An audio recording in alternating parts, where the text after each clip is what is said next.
This episode is brought to you by Experian.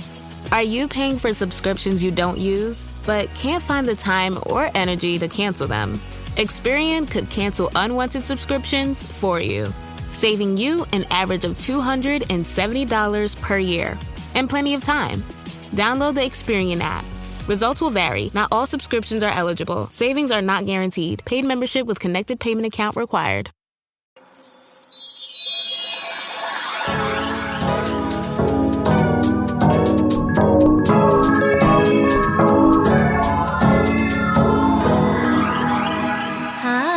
Welcome back to Friend Crush. I'm your host, Amber Akilla.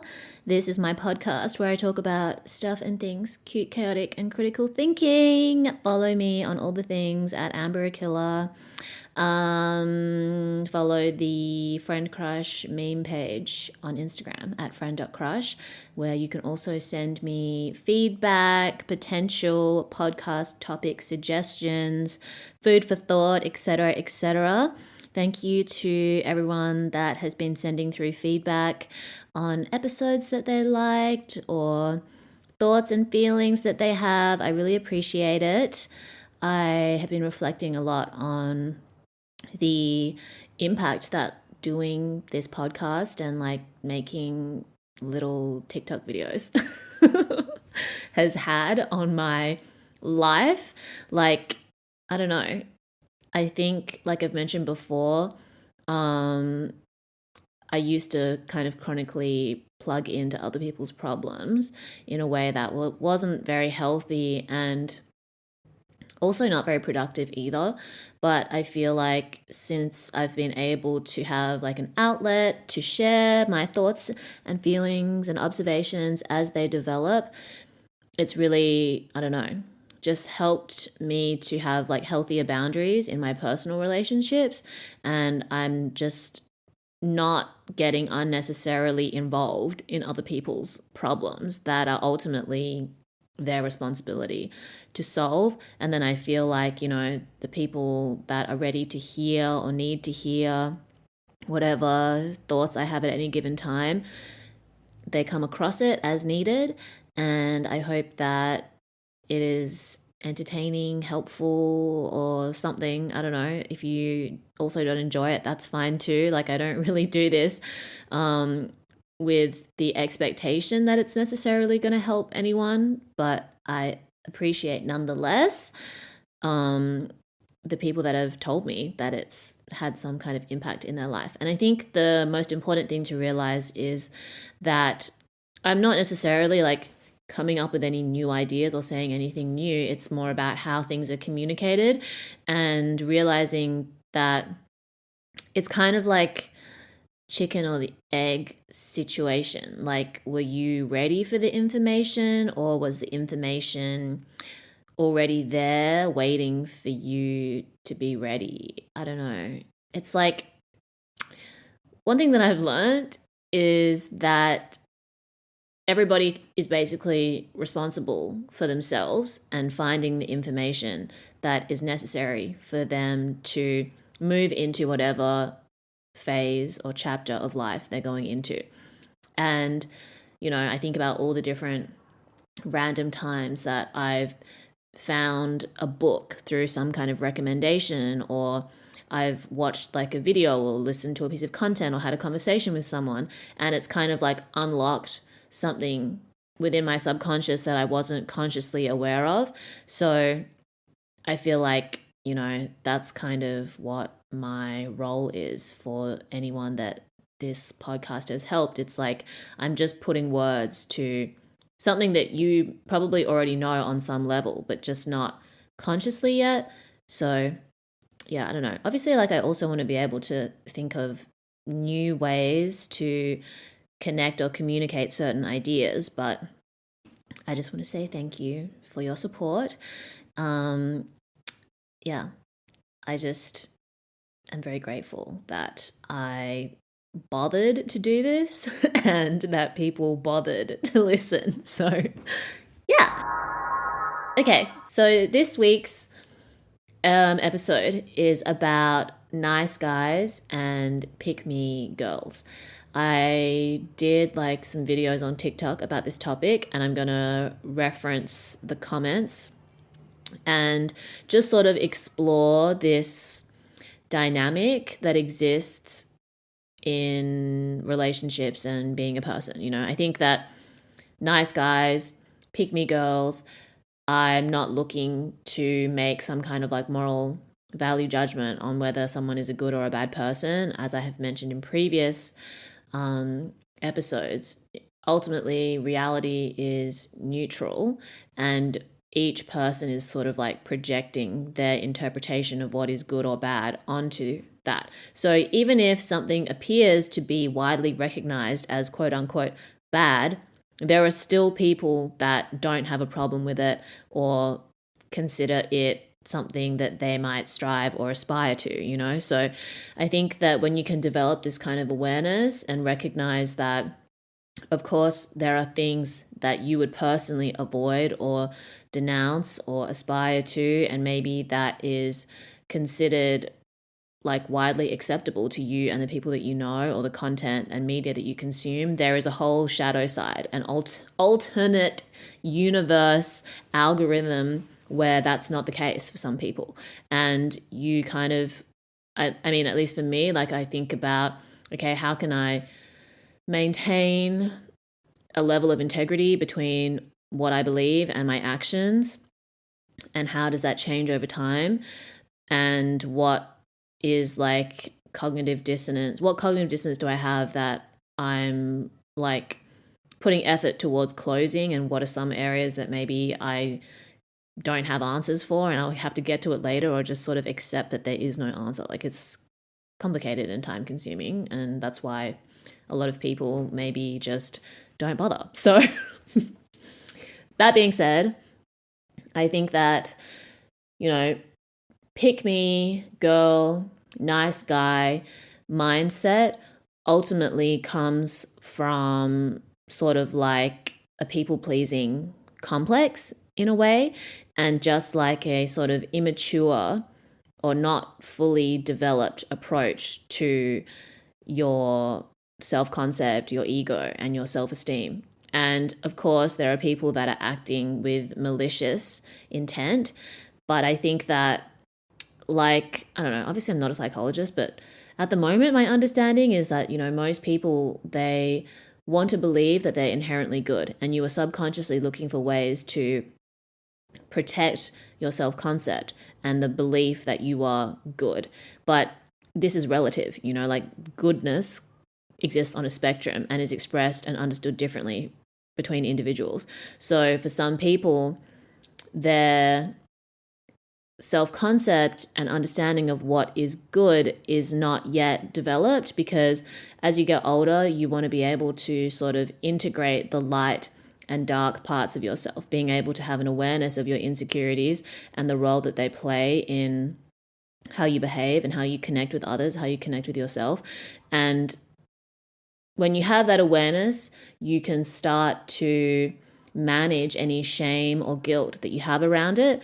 And I think like having a sense of humor is important, and radical acceptance, self-compassion, empathy. You know, everyone is multidimensional, and there are parts of you that maybe your conscious self or your ego tries to hide from, and those parts aren't necessarily good or bad either, you know, because you can have a shadow self that is constructed or comprised of traits that are not widely considered bad, you know.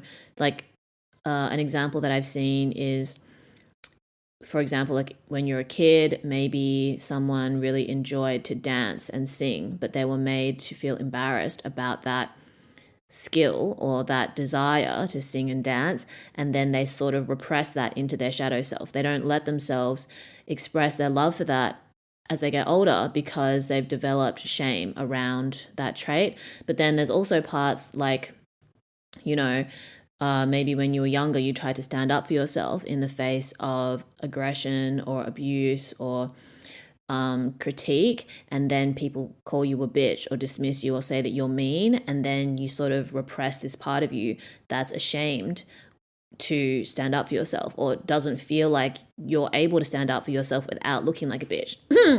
That's something that I personally experienced. And when you integrate these parts of yourself, you start to develop an awareness of the fact that it's okay to be disliked by some people. It's okay to disappoint people in the process of asserting your boundaries if it's got nothing to actually directly do with them, or if it requires you to sort of like deprioritize yourself and your needs in the service of someone else's. That's not a fair exchange, or it's not a healthy and authentic connection. And I think that when people get into like a pick me mindset or a nice guy mindset, it's like they are in denial of the parts of themselves that they think other people are quote unquote bad, you know? And then you try to sort of like distance yourself from the parts of yourself that you think are not desirable to others by performing what you think is desirable to others. And then in your romantic relationships, you sort of like weaponize that performance as quote unquote niceness, and you use it as a way to seek validation from others. But you are also confusing validation from others and approval with connection, which is two different things. Like, I think ultimately most people are seeking genuine connection, but your understanding of connection can be sort of like misconstrued or corrupted with the idea that validation is the same as connection, you know? And I'm speaking from experience. Like, I observe all these patterns within myself as much as I do in other people that I've known. And it's been an ongoing process of developing an awareness of my quote unquote shadow self, or the parts of myself that I used to feel like ashamed or embarrassed of, or that I felt like people around me weren't accepting of. And then I would have to like, you know, beat people to the punch about things, or kind of like self-deprecate in order to appear more or less relatable to other people. But as I've gotten older, I don't really care about being relatable. I care about being hot and having fun and connecting with people that appreciate that, and mutually supporting each other in the pursuit of being hot and having fun. And then everyone else can get fucked, basically. You know, like, if you're doing your best and you do things with an intention that comes from like reinforcing and nurturing your authentic self in a way that is kind, then that's the best that you can do. You know, not everyone is going to interpret it or appreciate it or get something out of it. But as long as there's, you know, a few people around you that you feel mutually connected to and supported by, I feel like that's all you really need. You know, the validation from strangers, it's not that it's not valuable, it's just that it's not like a priority, or prioritizing it doesn't necessarily add more value to your life. You know, if you prioritize how you see yourself, how you connect with the people that you care about and that you know that you've taken the time to connect to, because this is the thing, like, connection is different to validation, because validation is superficial. It doesn't require a deep understanding of who someone is and how they've gotten to where they are in order to validate them. But connecting with someone requires time. It requires mutual effort. It requires the extending of yourself, the extension of someone else towards you, holding space for each other and the parts of another person that, you know, maybe you don't relate to so much, maybe you don't necessarily like approve of, but recognizing that in radical acceptance of them, you hold space for that without judgment. And you give people the space to be, you know, a little bit problematic maybe in your eyes, without feeling the need to change them, and recognizing that there are parts of yourself that might be annoying for other people as well, and relinquishing yourself from feeling shame about it, and also knowing that it's not about like being perfect or being morally superior. That's not how you connect with people. Maybe that's how you can be validated, but what value does the validation bring to your sense of self and how you live and being hot and having fun? You know what I mean? Like, so the nice guy and the pick-me girls are sort of like performing what they think will get them approval and validation. And it's sort of like conditional, you know, like, oh, this guy is just being nice to you because he wants something from you. You know, he's doing what he thinks needs to be done in order to get your validation and to differentiate himself from other men. He's not like other guys because, you know, he would never, I don't know, like objectify a woman, even though men are already doing that, whether they're consciously aware of it or not. You'd rather have a guy just tell you straight up how he feels about you. Or, you know, oh, he's a feminist. He's not like other guys because he's a feminist. That's a whole other topic in and of itself. Like, I don't really believe that there are many male feminists in this world. And feminism for men manifests or is expressed very differently than feminism in women. I don't think that feminism in men is about men saying that they support women and fighting for women's causes. It's about men holding other men accountable and educating men on how they can prevent harm to themselves and the people and the women around them, holding men accountable in ways that women aren't able to do because men who are extremely problematic or harmful to women don't care about what women think and don't care to like listen to women or value women's opinions. A male feminist is someone who is willing to put themselves on the line and challenge that in other men. That's just my opinion, and that is a small tangent. But yeah, you know, the pick-me guy is going to be like, or the nice guy is going to say, oh, you know, I'm a feminist, blah, blah, blah. I just think it must be so hard for you as a woman, or whatever the fuck they say. I don't know. I haven't dealt with a quote-unquote nice guy in a long time. Or, you know, basically there is an ulterior motive. And this niceness is differentiated from kindness, because kindness is being kind for the sake of being kind. You do it because it's genuine and authentic to you, and you don't necessarily expect anything in return. Obviously, if you do something kind, it would be nice for it to be appreciated and to be reciprocated. But if it's not, you're okay with it and you will divert your energy elsewhere. You know what I mean? Whereas niceness is like, I'm doing this because I'm expecting something in return. And when I don't get it in return, I'm pissed off and I'm trying to collect. You know, it's like a guy that's nice to you because his ulterior motive is to sleep with you. If you reject him, he's like, well, I did all these things for you. Why won't you sleep with me? And it's like, because I'm not just going to sleep with any guy that is quote unquote nice to me if I'm not also attracted to them. You know, it's the entitlement and the erasure of your own agency and your autonomy and your ability to discern who you are and are not attracted to. This man is trying to decide for you based on his own needs, based on his own wants, that his niceness should be met with pussy and access, but that's not like what being a decent person is about. Being a decent person is being decent because you want to be decent. And if you're not reciprocated, or if that's not appreciated, no hard feelings, live and learn, divert your energy elsewhere. You know what I mean? And sometimes when you're in a people-pleasing mindset, it's really difficult to differentiate between those things because you're not yet at a level of awareness to understand that it requires intention, and it requires like being able to differentiate between kindness and niceness and validation versus connection.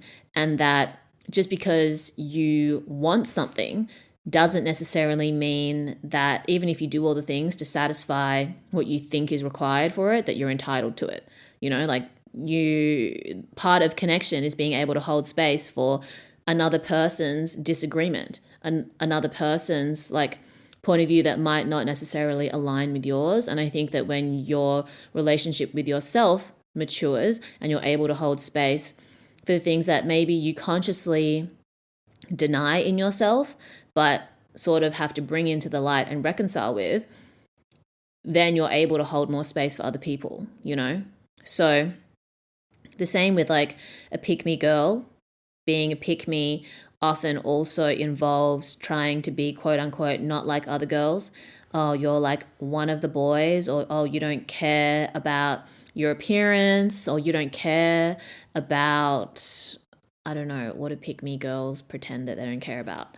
But, you know, you're doing this in the pursuit of validation from men, and you're not actually like connecting with them.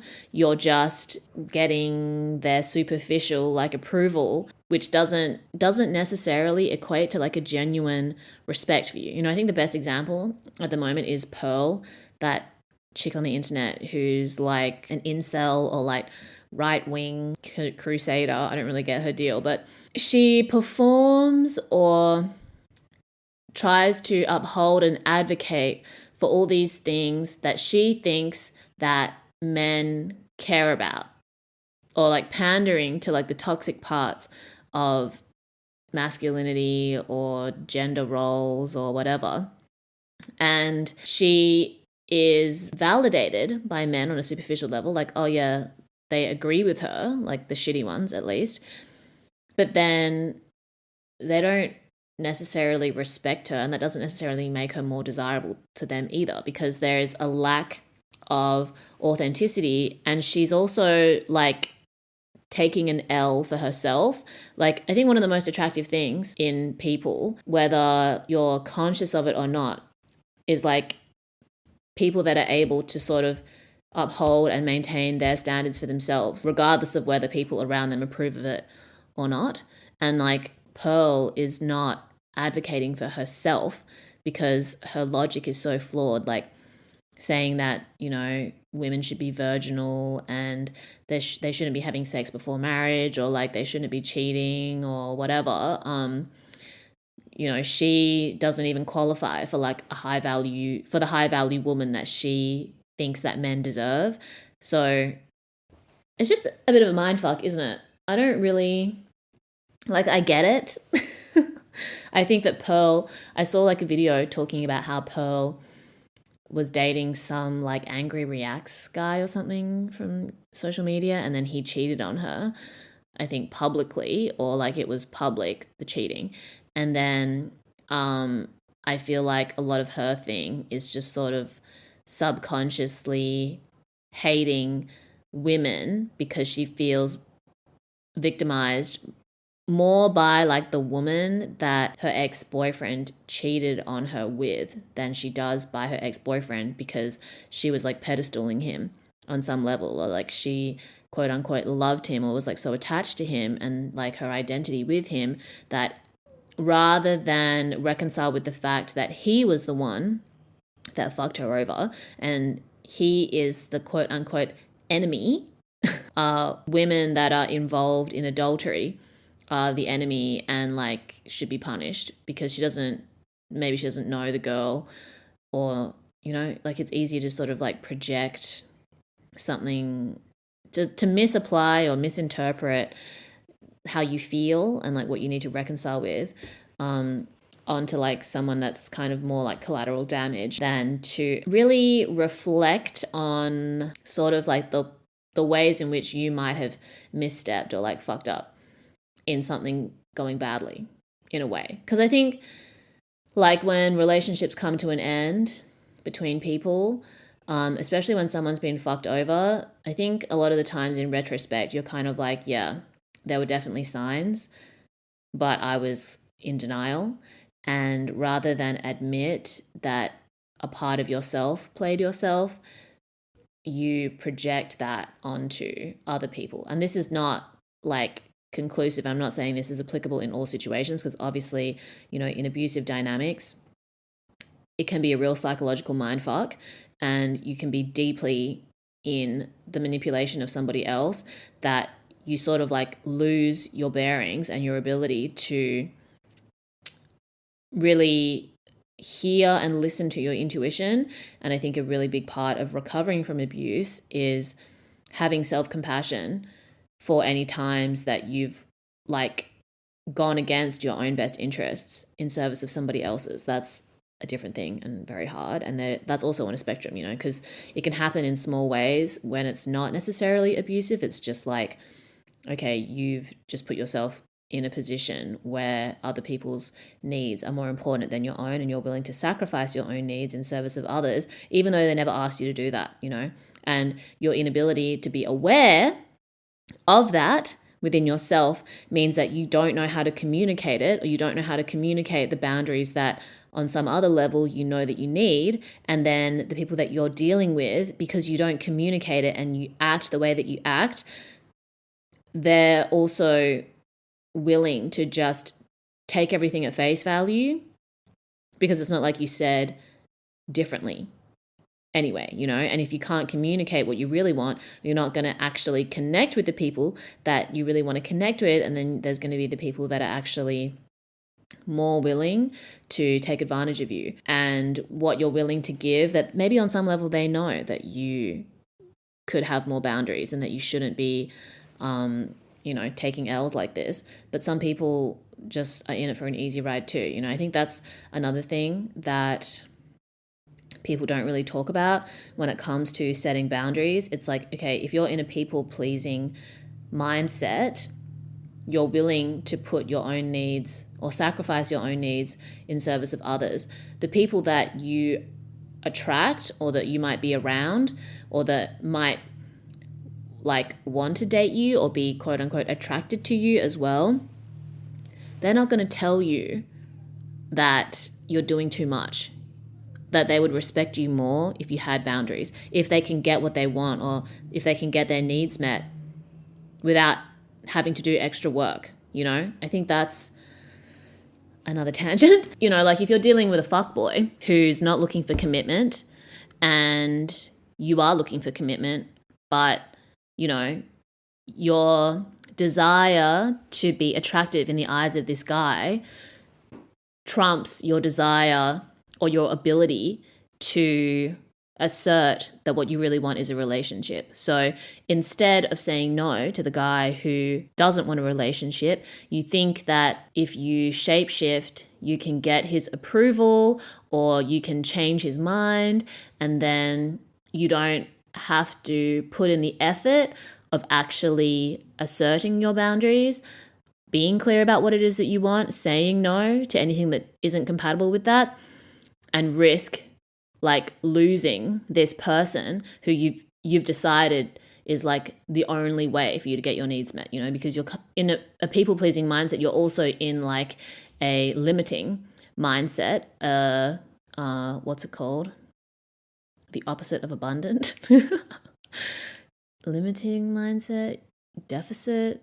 You're in a scarcity mindset. So you don't believe it's possible that there is someone out there that could meet your standards, or for you to mutually have your needs met if you say no to someone who, maybe can't meet your needs but is around at the moment. Does that make sense?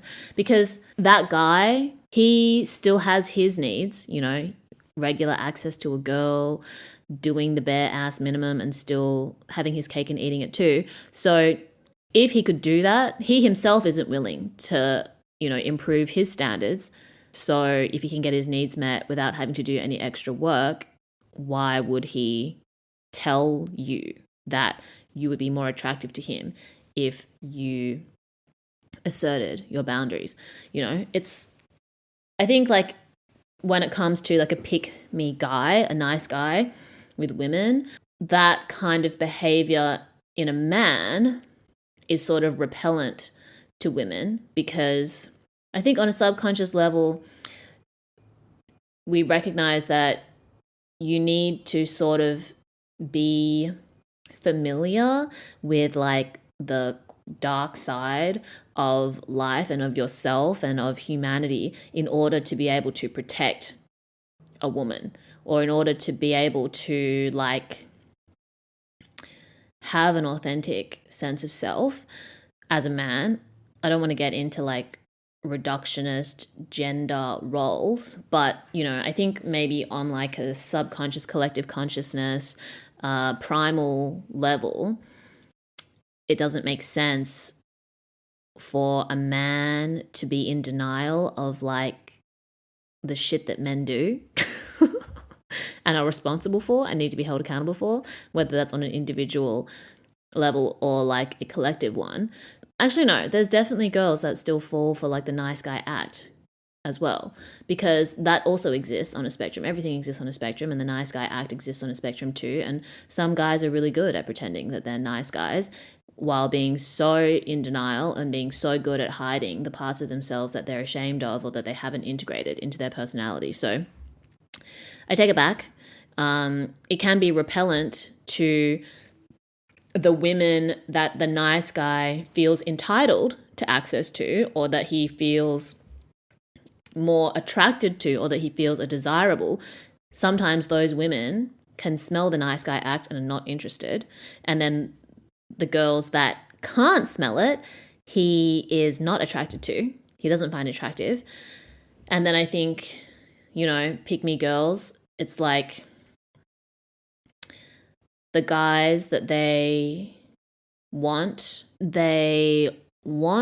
on like a conscious level to be in a healthy relationship with a like integrated guy, but they themselves are not integrated, so they can't really attract those guys. A part of them is attracted to fuckboys because fuckboys are looking for girls that will not prioritize their needs so that they can get their needs met without having to do any extra effort. And then I think, the woman is also attracted to the idea of being able to change a fuckboy, being not like other girls in that, I'm not like other girls because this guy that treats other women poorly doesn't treat me poorly, or like I can change him. You know what I mean? It's like so subtle. Like being attracted to bad boys and to players is like this desire to play out what you actually need to be doing to yourself, which is like going through self-development, taking action into developing a healthier sense of self, but trying to like projecting that out onto another person because there's like a level of the stakes aren't as high when you can just default to the idea that like, oh, you weren't able to change them because you're not like fully responsible for it in the way that you are with yourself. Like if you make an attempt to actually do better for yourself and you fail, that is like much higher stakes than if you do it to another person. And at the end of the day, like it's never a failure if you learn from it. Part of growing and part of changing and evolving is trying things out. Not the absence of fear, but the ability to overcome it. Not the absence of embarrassment and failure, but the ability to overcome it. The ability to be like, okay, what can I learn from this so that I can do better next time? People that have genuinely like done something with their life or like have genuinely integrated parts of their personality and taken a risk and been able to overcome embarrassment and failure, they're not going to judge that in other people. If you demonstrate that you've learned something, who can take that? No one can take that away from you, like, yeah, the embarrassing thing happened, but you've taken like genuine intentional steps to learn from it and do better. No one can take that away from you if you're consistent with who you are and maintaining like a level of integrity that maybe you previously didn't have. So I think that like with pick-me's, it's like, oh, you want to be able to change the fuckboy. That's where your validation and where you think your value comes from, because you're not like other girls that this guy usually mistreats. And because he's with you, or you've, shape-shifted into someone that you think that he wants or that he'll keep around, that makes you different somehow. But I don't know, like you can't turn a hoe into a housewife or whatever. People decide when they want to be serious. It's not that a person comes along and changes that for them necessarily, and if that is the case, it's like by chance that those things align, not that person's existence alone has changed what someone really wants. You know what I mean? Like for me, I kind of identify with the fuckboy mentality. Not in the expression of fuckboyness, because I'm not on the dating market at all right now. I'm not interested in playing or hanging out with men in a romantic way. But I know that like for some of the guys that approach me and are like literally looking to cast for a girlfriend, I can't do that. Like I don't care how great you think I am, how much you can validate me. Like I am not looking to be in a serious relationship, and I don't think that any guy that I meet can change that. It only if by chance at some point I'm like, okay, you know what? I think I'm ready to date. And then I meet someone who I think can fulfill the requirements that I might have for a partner. That will be by chance and not be because I met a guy who changed my mind about it. Like you can be influenced and swayed in the short term, but if you have not truly changed your mind at a core fundamental level, if someone has not changed their mind about commitment at a core fundamental level, that will come to the surface eventually. You know what I mean? Like a fuckboy can pretend on the short term that he cares about commitment in order to have access to women. A nice guy can pretend that he cares about doing good, saying sweet nothings and performing goodness in order to gain proximity to women. But if he doesn't truly address any internalized misogyny, the same for pick-me girls who have a lot of internalized misogyny too in being not like other girls, then that will come to the surface eventually, And as you get older, you see how that plays out. When you're younger, it's much harder to identify that, which is why it's usually like much more egregious in young people, the manifestation of like a pick-me mindset or a nice guy kind of like mentality, because you're not yet mature enough. You haven't had enough experience to really have your ego and your self-concept shaken on that level, to get underneath all the levels of conditioning and assumption and like expectations or societal standards, whatever. Underneath all of that, who are you? And what is it that you really want? And what do you really need to reconcile within yourself in order to authentically connect with other people? Because another thing that people talk about, well, it was mentioned in my comments when I said that, the pick-me mindset and the nice guy mindset is the confusion of niceness for kindness, and also the confusion of validation for connection. People saying, well, connection is hard to come by. But connection is hard to come by because connection takes time. It's not instant. It's not like attraction that's like, oh, I find you attractive. Okay, but that doesn't mean you're compatible. And that doesn't mean that you can actually connect on a deeper level beyond just finding each other superficially attractive. And that's the thing that I guess like modern society and social media especially has started to erode, like our ability to distinguish between these things. If you want to feel genuinely connected to someone, that takes time and effort and an investment and a level of vulnerability that just being attracted to someone doesn't require. And I think a lot of people are impatient in seeing how a connection can grow and develop and change, whether that's being closer to each other or recognizing that you're not so close anymore. Connection takes time to, sort of explore, experiment with, and to test. Loyalty does not just come de facto. You get to know a person and who they are, and you see different sides of them, and that is what you grow to respect. That is how connection grows. It's like planting a seed. It doesn't grow overnight. It takes time for it to germinate, for it to bloom, for the leaves to fall off, for it to go through seasons. Like that is how connection is created. It's not just an assumption that comes with, oh, I think you're cool, or you look like someone who I would relate to, or you say things that seem relatable, even though I've known you for 5 minutes or I've only known you superficially. Like I don't know you. And that's okay. Like that's not, there's no value judgment or like good or bad morality to the difference. It's just how it is. And being able to understand that both have value, both are important, but they need to be understood for what they are. It's okay to just be attracted to someone, find someone attractive, and have, a premature assumption that you would get along, but recognizing that you won't really know who that person is. Your subconscious mind has made a bunch of calculations and projections onto this person from your own point of view, in assuming that you are compatible, when your compatibility will only be determined over time. and over actually getting to know each other. There are a lot of things that you don't know about people that make up who they are, they've experienced in their life up until the moment that you met them, that will take time to discover. You can't just know that from a glance. Of course, there is this unpredictable, fated part of life that I also believe in, where, you can meet someone and you feel a sense of connection or attachment or attraction to them that you don't feel as strongly with others. And that is what facilitates, your desire or your ability to hold space for them and to entertain and understand and experiment with the connection. But again, that is just part of what makes an authentic connection. So,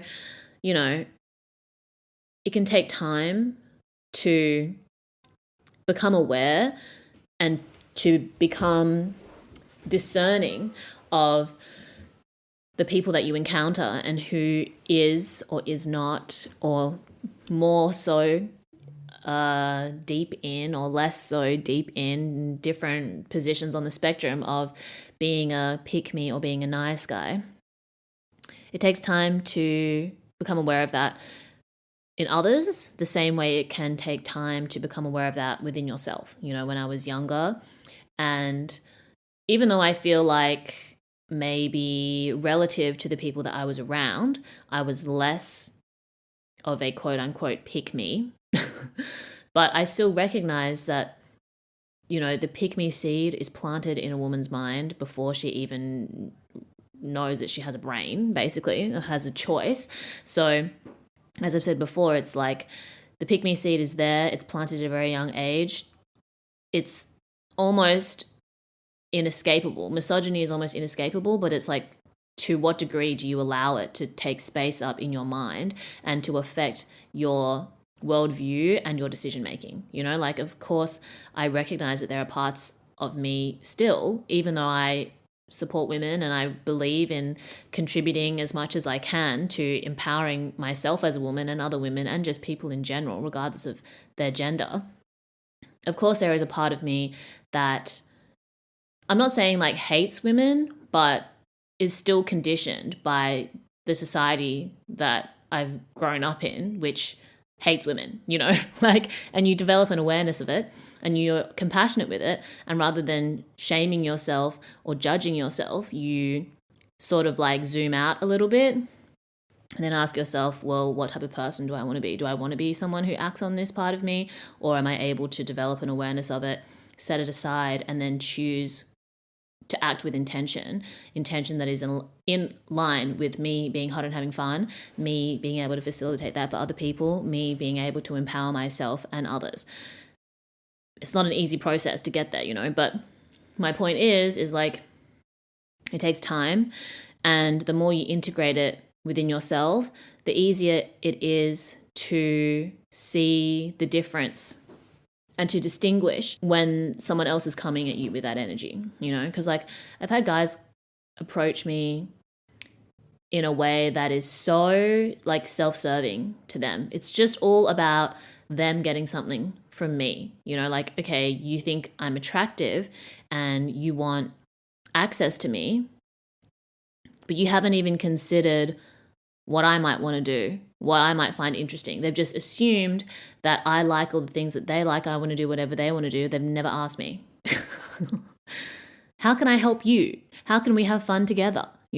But because I nurture that kind of relationship in my friendships with people of all genders, not just women, not just men, when someone that I don't know is coming at me looking for something romantic or sexual, it's okay, I'm just a means to an end for you.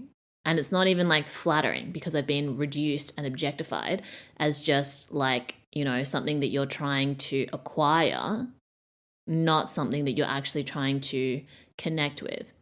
I don't even think those people are bad people. It's just I'm sorry, I'm not interested in being on your time for your pleasure at the expense of my own. For me personally, the people that I respect and the people that I think are authentic are the ones that can have a sense of humor about the darker sides of themselves, the darker sides of humanity. It's not that you approve of the fucked up things that people do, but you're aware that, there is light and dark to all human behavior, to the society that we live in, and you do your best to make a positive contribution in spite of the horrors that persist. And you prioritize being hot and having fun over being ugly and having a bad time, I think that, you need to expand your awareness of yourself and of society and of humanity in general, and have compassion and have empathy and understanding, and also a level of detachment from outcomes that you have no real effect in or no say in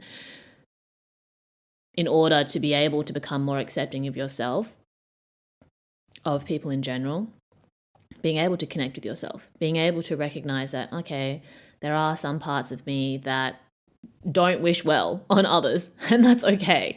It doesn't mean that you act badly, or you take malicious steps into worsening other people's lives. Those thoughts are okay. You don't need to be ashamed of it, okay? It's how you act that matters, not just what you're thinking. What you're thinking and what you're saying is a small part of your ultimate character, and the level of integrity that you have. So being able to lean into the chaos, I think, is important. And I think that's what is so freeing about internet culture and social media for me, is seeing and being able to relate to the unhinged parts of your personality and of being a person in general. How can you not feel insane just with the way that life is, and that's okay.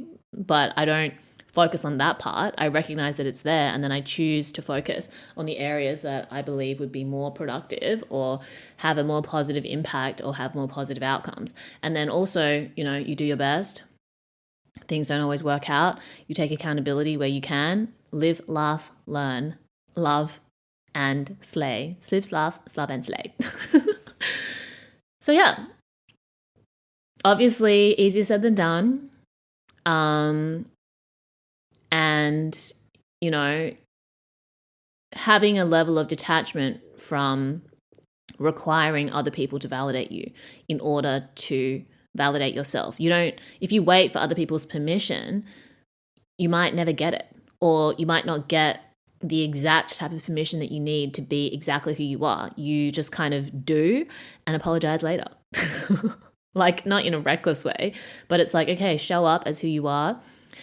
Be as honest and authentic as you can. Have and uphold boundaries that are healthy for you.